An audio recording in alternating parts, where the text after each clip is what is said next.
तानाजी मालुसरे मराठा साम्राज्य के महान योद्धा और छत्रपति शिवाजी महाराज के सबसे विश्वासपात्र सेनापतियों में से एक थे।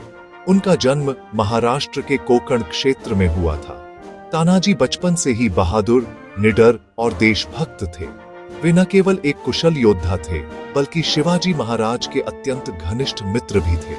1665 में पुरंदर की संधि के बाद सिंहगढ़ किला, जिसे पहले कोंढाणा कहा जाता था, मुगलों के कब्जे में चला गया था। शिवाजी महाराज चाहते थे कि यह किला फिर से मराठों के अधिकार में आए। जब यह बात तानाजी को पता चली तो वे अपने बेटे की शादी की तैयारी छोड़कर तुरंत युद्ध के लिए तैयार हो गए। उन्होंने कहा, आधी लग्न घाईचम, आधी रायाचा किल्ला परत आणायाचा।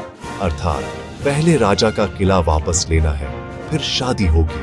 तानाजी ने अपने वीर मावलों के साथ रात के समय सिंहगढ़ किले पर हमला किया। किला बहुत ऊंचा और दुर्गम था, इसलिए उन्होंने एक छिपकली यशवंतराव की मदद से किले की दीवार पर चढ़ाई की। मराठों ने मुगलों पर जोरदार हमला किया और भयंकर युद्ध हुआ। इस युद्ध में तानाजी ने बहादुरी से लड़ते हुए मुगल सेनापति उदयभान से मुकाबला किया। अंत में तानाजी वीरगति को प्राप्त हुए, लेकिन मराठों ने किला जीत लिया।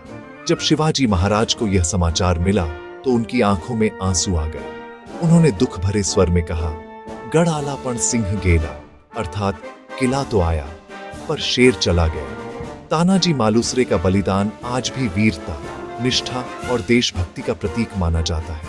उनका नाम इतिहास के पन्नों में स्वर्ण अक्षरों में लिखा गया है।